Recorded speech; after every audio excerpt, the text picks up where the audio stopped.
Hello, good evening. I'm Oral Gibbs, and welcome to Oral Gibbs Live. We're taking a look at some of the interesting shows for 2015, and we look now at the show I did with Maria Hunt Blyden. She's a very interesting lady. She's a very social conscious lady, always willing to help the community, and always willing to be here in the program to share her knowledge with the viewers. We spoke about St. Martin, reminiscing about the past and Christmas, and here's what she had to say. I came back to my country. When we jump in everybody culture, we take everything. But this is what I'm telling you. We took away our culture, because don't forget, everybody mostly had a ground, and it was animal. Explain what you mean by a ground for my viewers, because some people will not understand what you mean. The ground having sweet potato, pumpkin, guava, not guava, and cassava. Everything that people need to eat, pigeon peas. So they grow their own food. Yes, they grow their own food. So these are the things what was in those days. They could eat, even they had animals, whether it's cow, goat, sheep, duck, geese, goose, everything they had. And from the fish, all kind of fish. So, nature was beautiful. So then you remember the first supermarket that had St. Martin? Well, I could remember food center that I knew of at that time, for sure. And the things then was of, I could remember salt was less than $1, and sugar too. What came first? Was it food center or 4S? 4S, and I would say 4S because Wati was my boss those time, and he had 4S. Okay. Okay, so I would say that. And food center came after, but not too far from each other. So before that, we could not go to a store and buy the kind of things we're buying today, right? No, we used to do our own thing. Because when Christmas starts, I say in October, people start planning. You get your arrow, you make your arrow, and the arrow used to be like you could boil it too and eat it so. Then you have the what you call again, the cassava. Yeah. You made the cassava bread, or you could eat the cassava like that. So you were eating food. And you had fish. Fish was every day. In Tong, you had a fish alley, remember? I know, I grew up there. I grew up in Tong. So, you grew up in Tong, you had a fish alley. Yeah. So with animals, you had cow, you had sheep, you had goat, you had pig. Nobody in St. Martin could do without a pig. I don't know why. Pig was all over. All over. All over. You know what? I remember my mother buying pork from Fleming. I don't you remember Fleming. He used to bake bread in French Quarter. Yes. Also come with the meat and so forth. Exactly. And my grandmother used to sell wood. She used to sell rocks because she used to pick up the rocks because you needed rocks. The rocks for what? To build houses. Oh, okay. They used to pong them and so. Oh, okay. And they had a means of getting money. And when you pong a lot of rocks, you get them, you get $10 for rocks. You know, I mean, it's so strange, you know. You know, Maria, I'll give up today for those days. Me too, because from the cow milk, you could get butter, you could have scald your milk, and you could have drink it like that. And nature, beauty. And the fish self. And we had wells, where the wells are today. In 2015, we had GEBE on the program twice. We had the new commercial manager, Mrs. Iris Arundel, and we also had Mr. Patrick Drivers, and they came on the program to inform the viewers about GEBE, what the company was doing, and how the company can assist its customers. Okay, we are here this evening because we are busy narrowing the gap between GEBE and its customers. We recognize and realize that we are doing our job, but we can do it even better than what we are doing right now. And for us to be able to do a better job or to give our customers a better service, we need to update our customer information. So, for instance, we need all from our 20,000 customers, we need the emails, we need the phone numbers, so in the event of a situation, we can contact them. Because right now, that is a problem that we face. And That's about the most, and then the way how we're going to go about it, and also letting them know about the different services that GB offer, not only from the commercial side of it, but also from the distribution side, because they're the ones who deal with the whole network of GBE.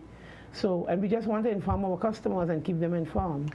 Yeah, no, that's so good. I can recall the early days of GBE, and a lot of people used to complain. Well, you still have complaints now, but it's not like it used to be. The company's come a very long way. Mm-hmm. And what I like to, I have said before, is that the email that was sent out with the bill. So if you have an email address, you can submit it, and then you get your bill monthly by email, right? Yes, that's one of the services that we provide. We are facing some problems with the email to the extent that when we send out the bulk emails, it drops a whole set of them.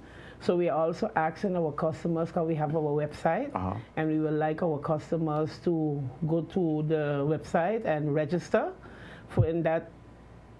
On the website, you not only will get your current bill, but you can see your history up to 6 months, so you can see when your payments are made.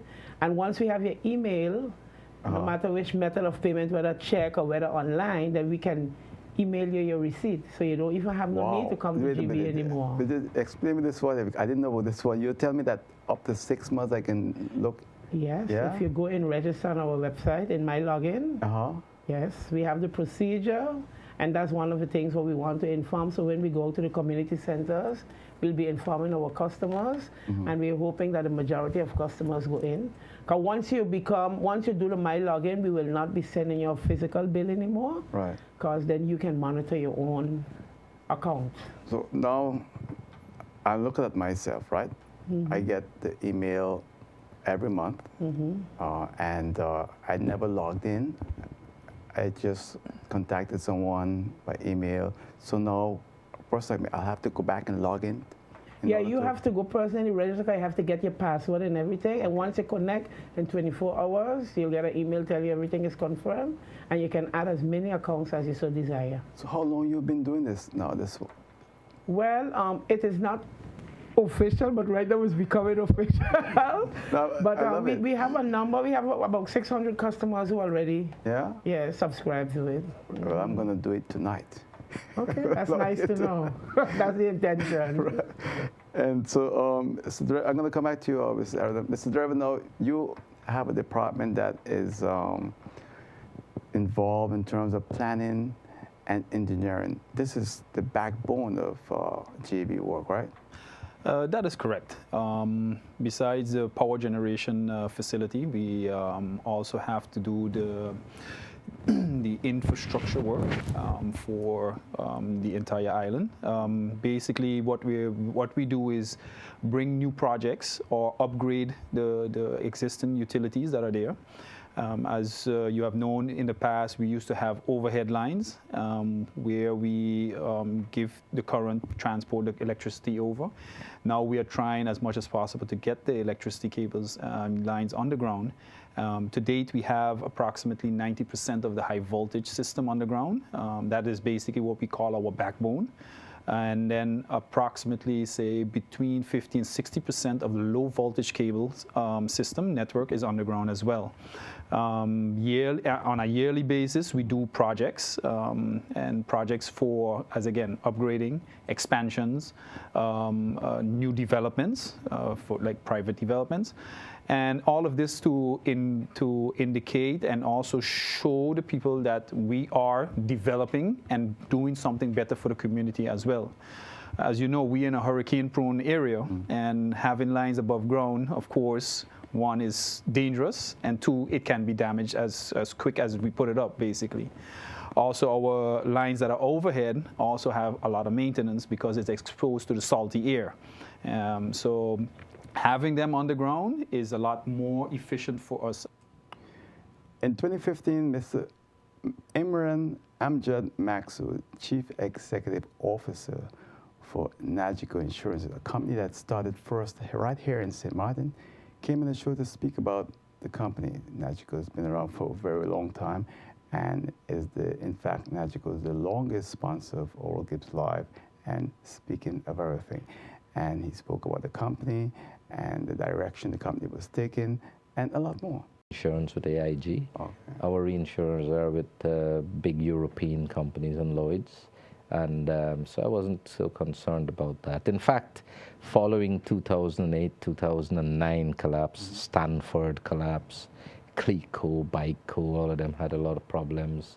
And I actually started a whole expansion drive in the Caribbean following that, during that period, because I was quite confident that the world is going to change and Nagico is going to survive all those difficult financial years. And we're financially a very strong company, and we have very sound reinsurance. I have a superb team of managers.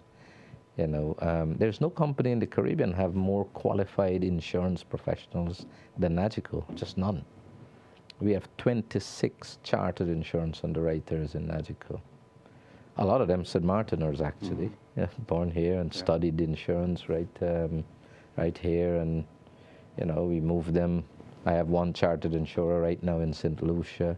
I have one who's running the office for us in Curacao, is a St. Martiner, and a lot of the young people are studying, and so we're a very, very driven company, very professional company.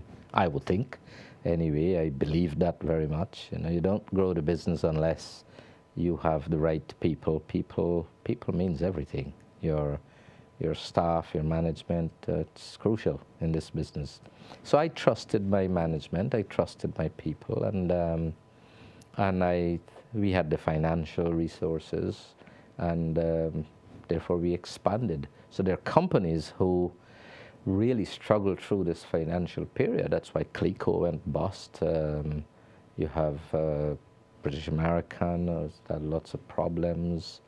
Gulf was in a lot of problems until they were bought by Asuria now. So a lot of companies struggled, but Nagico expanded during that period. We were doing very well as a company. Are you worried about expanding too much? You should always worry about expanding too much, anybody. As they say, you know, you stretch the rubber band too much, it will burst and sting your fingers. So I've always done things in stages.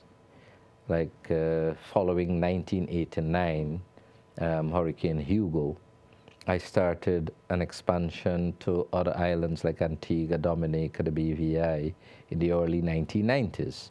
And then you allow that to run its course, let them mature, let them start doing well on their own, and then you start another expansion drive. And then after the 1990s, the end of from 1995 to 2000, well, there was a fairly long pause, and then we started again. We moved to Aruba, went to St. Kitts, we went to, you know, different territories, and then we paused again. And then came the financial meltdown, and then we started expansion, and we opened Bahamas, Grenada, St. Lucia, the French territories. We are the only Caribbean, non-French Caribbean insurance company that have a license to do business anywhere in French territory. In 2015, I also spoke with Member of Parliament, Mr. Daniel Gibbes. Mr. Gibbes spoke about his concern for cooperation for both sides of the island. That's why we need to tackle those issues very quickly. But I think, you know, I still want to keep that hope that if I'm here as a politician, if I don't believe in that oral, if I don't believe in a concrete cooperation between the both sides, then it's no use for me as a politician to stay in politics, because whatever we do on one side affects the other side. And that's why we have to be very careful when we take decisions on certain things to make sure that it's not going to create a negative effect on the other side.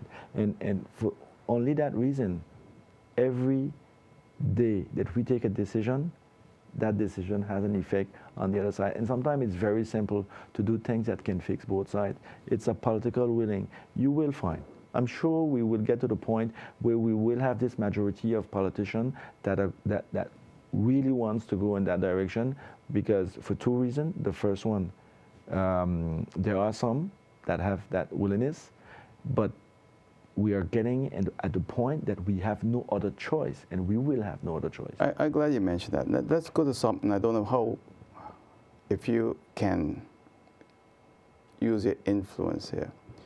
But the hospital on the French side, Yes. man, incredible. Yes. I'm impressed. I'm impressed. I'm impressed. I had to go to an emergency there the other day with my daughter, 2 o'clock in the morning, unbelievable service. I can't say the same thing for the St. Martin Medical Center, regretfully. That doesn't mean we have the worst, but there's no political will on this side of this island to step in and correct the problems at the St. Martin Medical Center. You representing St. Martin St. Bart's in the Parliament of France and seeing this beautiful functioning hospital that's on the French side. When I speak with people here from our social insurance, we are sending people with problems, medical problems, that they can just drive across the border, less than 10 miles. They'll fly them to Latin America, the Dominican Republic, Curacao, and Aruba, because Marigot is too expensive. Isn't there a way we can get around that? Yeah. Well, that's a very good point, because I don't want to be putting you in the spot here, but I you're think not putting. I'm very free with what you're saying, because it brings me to this point. The same thing that we did for the police corporation, the same thing we should do on the social level. Are you prepared to work on that? I'm open, Oral. I'm open on every I would say way of cooperating. Health is something that is very important for our population. And yes, there are things that we're doing. I'm happy to hear you say that our French hospital has a very good functioning. We find certain things that we would like to ameliorate. So it's nice to hear that, on the other hand, you see it as a good functioning. So that's already a good point. So maybe we can exchange on the way that we function. The second thing is the social. The social benefits that we have, which is a burden for us, because you know the RSI is one of those big social problematic that we have actually. But you know the hospital on the French side should not refuse anyone from coming in, and everyone needs to have to be cured for whatever he has when he comes in the hospital. So this is the French, I would say, way of functioning, but which I would say would have also consequences. Member of Parliament, Mr. Franz Richardson, was on the program 2 or 3 times in 2015, and he spoke about a lot of things that he was concerned about: integrity, also the issues concerning him and the Minister of Justice that went all to Holland sign the protocol without informing Parliament, and a lot more. Fortunately, the game of Russian roulette was played, and it proves again that the members of Parliament doesn't have the power, but the Council of Ministers has the power. That was basically what has been proven to in my book at the end of the day. So what we have decided is we continue having a discussion amongst our political party on what it is we want to see happen now going forward with the minister, with this government, and moving forward. And we are mature enough not to just want to create a big issue in the country, because the country is bigger than just us as an individuals. The country has a lot of people that has problems that we need to fix. The country has things that what we need to get done is sometimes more important than little petty issues that sometimes try to create problems in the government. And I have become more mature than a lot may think where these things is concerned. So we have learned over the years on how to deal with these issues and moving forward in the best interest of the country. Because I was hearing that there might be a new government with a whole new group, with NA coming in, DB coming in. So let me ask you heard anything like that? Well, you're always hearing rumors, Oral. I always keep my ears to the ground to listen, to hear what is going on, and to see what the sentiments is. And you're in politics, nothing will never change until you go back to the polls, to the people, as we speak. So that will continue being happening until, let's say, probably we change the legislation.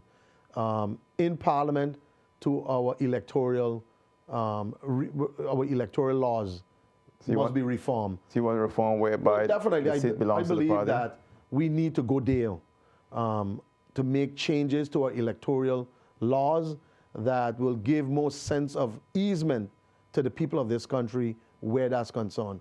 I will be sitting with a good friend of mine in August. I'm hoping to start that discussion that we can have oral on electoral reform as soon as possible. That St. Martin as a... In 2015, we had the then president of the managing board of GBE, Mr. Romelio Maduro, and we also had Mr. Randy Richardson, who's the chairman of the supervisory board of directors for GB here on Oral Gibbes Live. And they spoke about one of the key issues confronting the company that a lot of people complain about, and that was the fuel clause. You know, which is more technical, but I am repeating what Mr. Maduro has told me over the past 3-4 months, which I know, which I have learned in those 3-4 months. But the whole idea, Mr. Gibbes, is that we cannot control the freight. And in a matter of fact, our supplier wants to increase the freight, and we keep telling them, no, we have to be real hard and try to fight him not to increase the freight. Mm-hmm. Here we go. So that's all part of the fuel clause, what we call marketing differential. We have to pay that also. Throughput charges, which is known to everybody here. Even the gasoline has that on, that we have to pay a certain amount to the harbor to get those things, that fuel here. So it's very, very important that the fuel clause is not only one component, the crude oil, but as you say, refining and everything. And the big problem is the freight. We do not have how you call it, a refining in our background. We have to bring the oil from all, and Mr. Maduro will tell you later, it's based on the postings, the Caribbean posting, the East Caribbean posting, it's based on all these different components. I was looking at the Caribbean posting, seems to be higher than anywhere else. Yeah, well. Why is that? Okay. It's good that we also explain that, you know. The contract that we have with Sol is based on the lowest Caribbean posting. Now, if I go to the Eastern Caribbean posting, we are here in the Caribbean, and we work with the Eastern Caribbean posting. There are different postings. They have Platts, they have Eastern Caribbean posting, they have Gulf, you have postings in Europe. But here, you got to focus on the Eastern Caribbean posting. The Eastern Caribbean posting, it consisted of Petrotrin, that is the posting from the refinery from Trinidad. You had Shell West, you had before, you also had Texaco, and I believe you had other postings in that. The agreement, so that means to say, if and when they bought fuel from any one of the others, the contract would stipulate you have to focus on the lowest Caribbean portion. So any one of those 4 or 5 that had the lowest price, we got it at that price. Guess what? Texaco is not there anymore. Yeah. Shell is not there anymore. The only one that remained is Petrotrin. Petrotrin, yeah. So you're buying from one person? So basically, I have one posting. Yeah. And this is the agreement that we have with the fuel supplier. So besides that, as Mr. Richardson brought forward, you have the posting price, which we can't do nothing about. Besides that, you have the freight rate. Yeah, freight charges. The marketing differential, the throughput fee. The marketing differential and the freight rate, that's determined by Sol, which is a third party. So GB have to pay all these things here based on our scale of economics. And we would like to try to get it here at a reasonable price, but these are the challenges that we have. So what we say, what we don't have a control of, let's start working on the things that we do have a control of. Let's become much more efficient and operate as much as possible on the cheaper fuels, which is the heavy fuel oil. But it is good for the people to know that the crude prices, the derived products, which is the gasoline, the heavy fuel, or basically the fuel oil, and the gas oil, these you will see them dropping, but not as fast as, for instance, the crude oil is dropping. Yeah. And these are the challenges that we face. So the fuel expenses is, as Mr. Richardson brought it is a pass-through to the consumer. We also had in 2015, the Prime Minister of St. Martin, the former Prime Minister, that is, Prime Minister Marcel Gomes, he appeared twice here on this program. The second time he appeared here was to explain his government's position on why he refused to leave office. Similar situation when you had the so-called Mexican standoff between the National Alliance and the Democratic Party, Sarah and William. In that same era, I mean, the letters are there to prove that the leader of the National Alliance, as vice premier, he was fighting with the system to also dissolve the parliament and to call for new elections. At that time, it did not work. They kind of like, you remember that famous letter that the governor sent to the prime minister at that time and it was lost? Well, that letter has surfaced now. And that shows that there was, you know, the same situation there, same confirmation by the office of the governor and by William that the parliament could be dissolved by a majority in the council. The difference is that in 2013, the prime minister had already turned in the resignation of the entire council of ministers. In 2015, this government, we did not turn in our letters of resignation. So we believe in that, and we waited, and we got all the advices from the relevant professors and local advisors, and even advisors on Curacao. This was a whole entire team that was working on this matter to show that the Constitution provides for the checks and balances, and we are extremely happy that yesterday the governor signed a resolution to dissolve parliament and to call for elections. Now that the governor signed the resolution, what has happened too is that, you know, there was a session of parliament yesterday just before. I understand that the council of ministers, along with the governor, signed the resolution, in that the Parliament of St. Martin is not going to honor that. There's a motion in Parliament to not go ahead with the elections scheduled for 2016, early 2016. Well, you see, there was a motion, yes, and the word on the road is also that once the new government gets in, that they will retract this resolution, right, and also postpone elections or don't keep elections at all.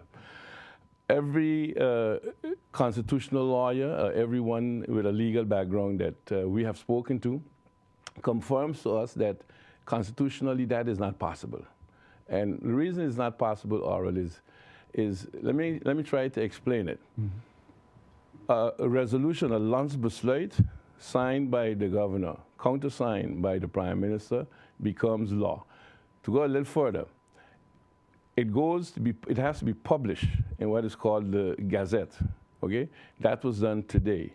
So the resolution is full circle, a complete law.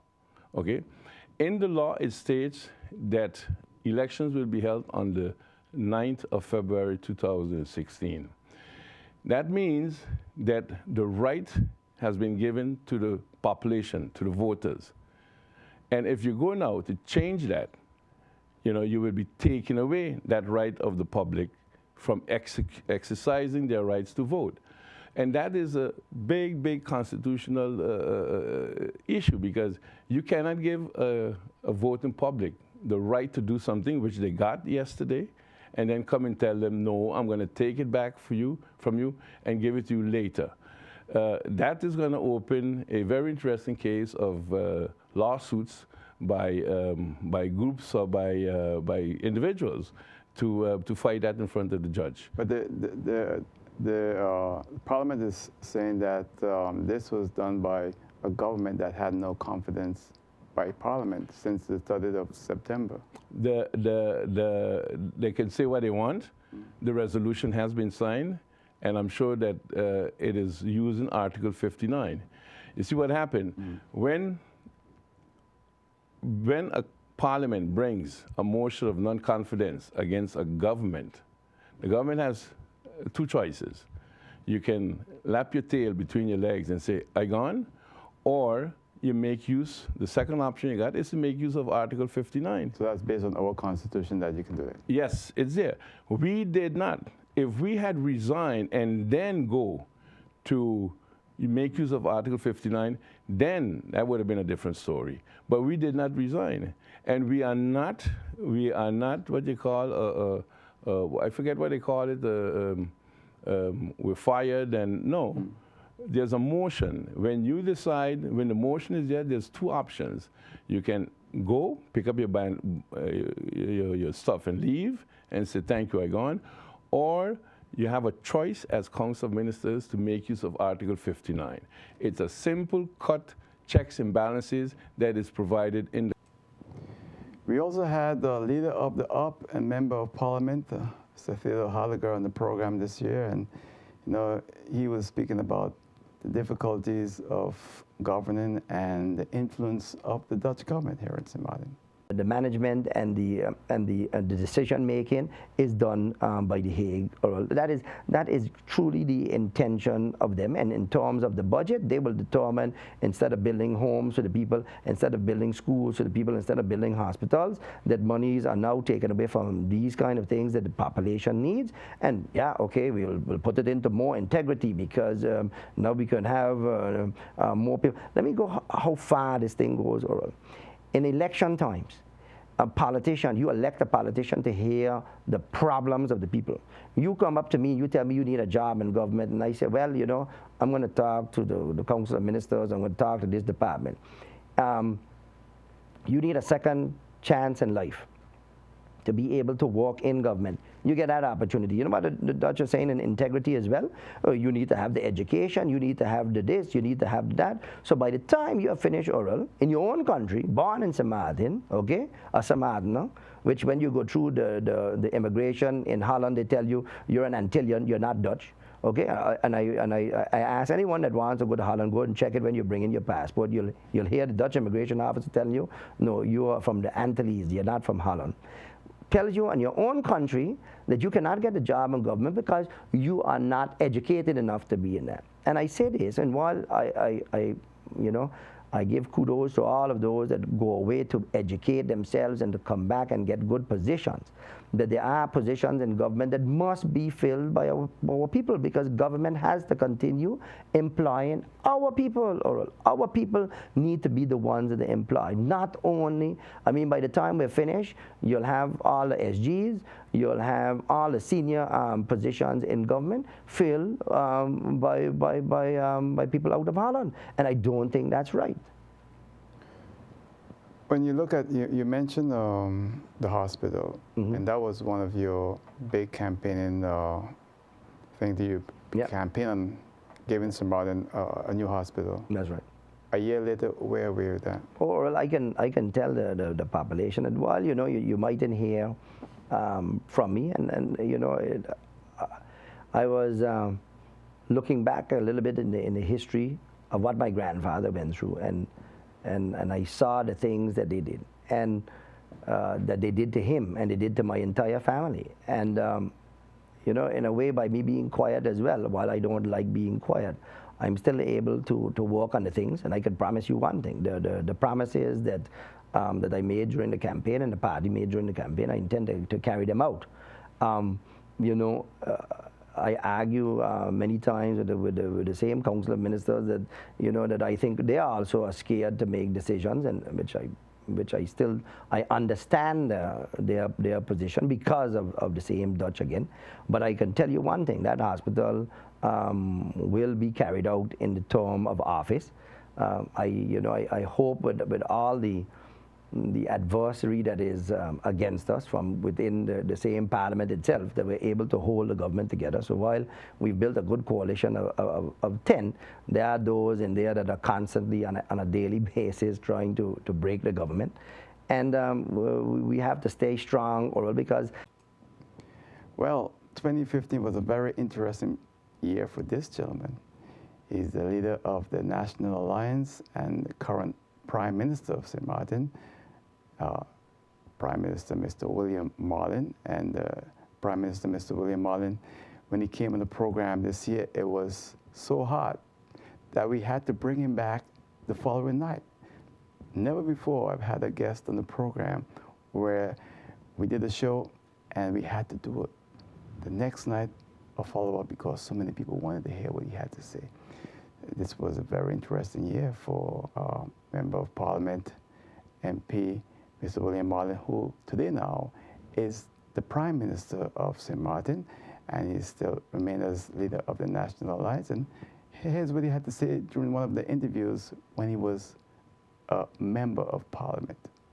The decision taken by the minister to end the protocol overstep his responsibility, his authority basically, as minister, and signed an agreement on behalf of the Parliament of St. Martin. Now today, you can take 2 steps back and say, yeah, but that doesn't take away that from Parliament. Parliament can still go ahead and vote for or vote against. Oral, when we landed in Holland on the Saturday morning, the Saturday night, I think it was, we were made to understand that this protocol was signed and some of the clauses in the protocol. I have not physically seen much of it, gone through it as yet, but for me, what was insulting to the Parliament of St. Martin is that Minister Dennis Richardson, whom I've respected as a governor, I've worked with him. I've worked with him as a constitutional advisor when we were negotiating for country status for St. Martin. He was one of the key people in the discussions and negotiations together with Governor Holliday and others. But in this case, one has to go back to when the discussion started in the Parliament of St. Martin. At that time, Minister Dennis Richardson was vehemently against the Dutch government for their intention to impose higher supervision. It was wrong, and he would fight it tooth and nail. When the whole discussion started about the extra screening and whatnot, there were objections. So Dennis fought against the Dutch using authority that they don't have or misusing existing regulations that we have, such as the Kingdom Charter and the St. Martin Constitution, let's say, putting them aside, or the instructions to the governor, etc. What does he do? We are busy handling the draft ordinance in Parliament. We have had our first and second round of questions on the draft. When we had come to the conclusion of the second round, basically, the coalition itself was saying, we are not happy, we would want to see certain changes made. Then you had the faction of the Democratic Party that made several suggestions and say, hey, we think you should include this, include that, change this, change that. The discussion suddenly stops, and the minister goes to Holland now to hold talks with the Dutch minister. And lo and behold, you sign an agreement, power be to him, I have no problem with that, because agreements are signed between governments. But now here on top of the agreement, you are throwing in the draft ordinance that Parliament is supposed to vote on. You and the Dutch minister make 1 or 2 changes, whether they're big, small, important or lesser important changes. Fact is, you make changes to it, and then you include that this draft ordinance has to be established by the Parliament of St. Martin by the 31st of May and no later than the 30th of June. And the Parliament of St. Martin can't make any changes unless the Dutch government approves of it. And I'm saying, no, then you are taking away my democracy. You have signed away my democracy. You have told the Dutch government basically that it's okay to sideline the Parliament. Now, you didn't take the decision because the decision is Parliament to take. All he had to do was sign an agreement subject to the approval of the Parliament. But you cannot tell the Parliament they cannot make changes to it. And if they want to make changes, those changes got to be approved by the Dutch government. If you get away with this once, you're going to get away with it twice and 3 times and 4 times, and it becomes norm. So here you're claiming that you are trying to make sure that St. Martin was not placed under high supervision. It's not St. Martin was being placed under high supervision. The government of St. Martin was being placed under high supervision. But now what he's done, by his actions, he tried to place the Parliament of St. Martin under high supervision, because you are telling you are agreeing with the Dutch government that this ordinance, as the two of them agreed to, the Parliament of St. Martin will ratify it. And they are given a deadline to ratify it. And if they do not ratify it as is, the Dutch government still have the final say. I'm saying no. And this is undoubtedly the most popular, most talked about show I've done in 2015. The show with Ms. Rose Romney and Mr. Polito Gibbes. Well, I had to tell people I can't play the show anymore. People just could not get enough of it. And so tonight, we take a short look at a part of the show I did with Ms. Rose Romney and Mr. Gibbes right here on Oral Gibbes Live, the most watched, most talked about program I did in 2015. If you still have inflammation, if it is gone or not gone, it will tell you if you had a cancer or not, if it's gone. And when Tino went to the machine said, okay, he did have the cancer, but it's no longer there. He's okay.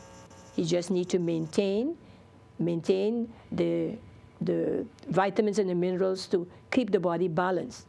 And he was advised to make sure he has his diet in order. Okay. I was just going to ask you to be careful with your hand touching the cable of the microphone. Oh, okay. Here. All sure. right. So go ahead. Yeah. Yeah, so I just wanted to share with the audience this evening that besides the traditional methods that I have learned, that there are modern technology on the island where you can get to really see what's going on, and you don't have to wait until you get in the condition like Tino and myself, where you already have the cancer, to go and take a look, because it is very important that you know in advance what's happening to you. And this machine also taught me some other stuff. I learned now that a lot of folks have mercury fillings, dental wear, that is causing breast cancer and prostate cancer. And I learned also that the chemical foods that we are eating, that's why I'm pushing the agriculture so hard. The chemical foods that we are eating is what's causing everybody to get cancer now. So it's very, we're living in a time where we have to get wise, and folks should start to pay a little bit more attention to their health, because we need to go back and plant food. I'm sorry, those who don't agree with me, but even though I think everybody agrees. Well, they should, because although we have a lot of iguana problem and monkey problems, I think get a little greenhouse in your backyard and do something, because the foods, the amount of toxin that is sprayed on these foods, we are shopping at the same supermarket, we're eating a lot of barbecue, we're eating all the wrong stuff, we're eating a lot of meat, we are not purging anymore like the old folks. They live 100 years and we are dying at a very young age. Let me ask Mr. Gibbes, how you feel today? I feel good. I feel convinced that not because your eye drop on any kind of food to touch them, because then I'll get back to my same road of cancer. Therefore, I'm very particular how I eating today. Very particular. So share with us briefly then, like this morning, what you had for breakfast. Okay, it was fruits and soup. Soup? Yeah. What kind of soup? Pumpkin soup. Pumpkin soup? Yeah. Wow. And lunch, what do you have for lunch? Lunch had also soup. Pea soup. Wow. And light as possible, because what happened in Cuba, they told me, but they can read the body. They can read the body, and they explain about when you was among your parents, you had soup every day on your diet, and there was years that I didn't see no soup. I didn't touch no soup. Just rice, heavy food food from the street. That was fancy food. But at times I get indulged with soup. Yes. Wow. My pumpkin soup, my green pea soup, with no meat at all. That's it. Sometimes just salad, cucumber, lettuce. That's it, not much. And you eat late at night? No. I try not to eat late at night. I see. I try not to eat, no way. After several, I will eat nothing again till tomorrow. I go not to work 12 to 8 tonight. Nothing, just water and tea. Teas and water, that's all. Because we have to give, the higher we get in age, we have to give the digestion chance to rest. The digestion part is that give labor almost 24 hours a day. And we just keep it busy. And the more the digestion remain busy, the enzyme going to diminish. Wow. So, do you have difficulty getting your fruits and vegetables, or you go by this lady too? Okay, I intend to set up a greenhouse. Oh, okay. In the near future. I mean, between this year and next year. So you might have local fruits. It's sufficient. The source, okay, just that we're going through a little tough time with the drought. Yeah. But just be patient. The good Lord know that our people is dependent on Him well. Don't cost. Being prayers, you know. He know he will permit His children. He will not suffer His children. He know he will permit His children to bear till when you're ready for them. I think so. You know, and both of you can answer. My concern is the importation of fruits and vegetables that are sprayed with certain chemicals, and they're dangerous to your health. Pesticides. Now, I don't know if you feel the same way. Oh, but yeah, definitely. We share the same opinion, because the chemical residues remains in your blood, and under the microscope you can see the residue. And if you go on the biofeedback machine, the SKIO, it shows up also the level of toxicity. And I've noticed by the Inner Harmony Wellness Center, a lot of people now are food poisoned. The machine comes up and tells you. You don't even know they're food poison. No, you don't know. Because the level of toxins and the amount of pesticides and junk we are eating is terrible. So, you know, we got to start getting serious here. I just had 3 months ago a visit of a young lady. She's only 18 years old, and she had lumps in both breasts, 18 years. And they came at my door for help, and the young lady was explained what she should be doing. I learned she was into a lot of junk food, from Burger King to McDonald's, Kentucky Fried, Chinese food, never purged in her life, just eating junk all day. And eventually the doctors were going to amputate her both breasts at 18. So that's to show you how low we have gone with this thing. It's getting worse.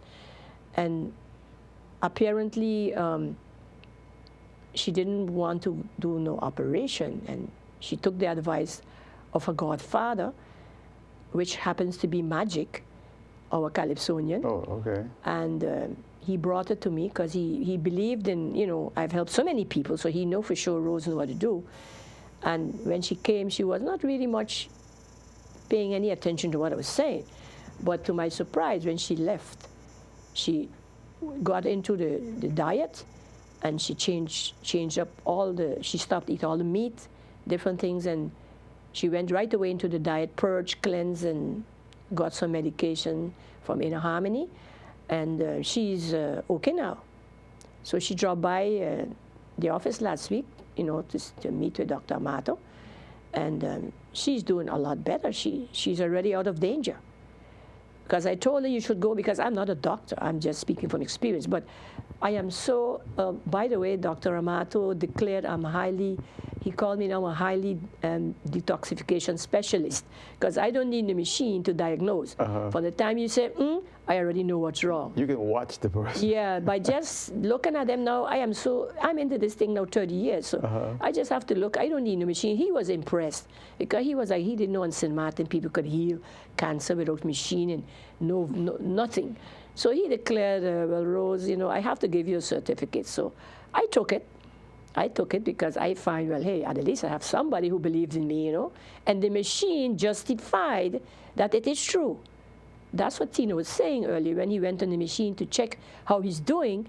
He was clean, totally clean. Yeah. So it tells you that on the island we can help ourselves by just being disciplined. It's a question of being disciplined, yes, and take it serious and care for yourself. Yeah. I am not against doctors. Please don't get me wrong, viewers.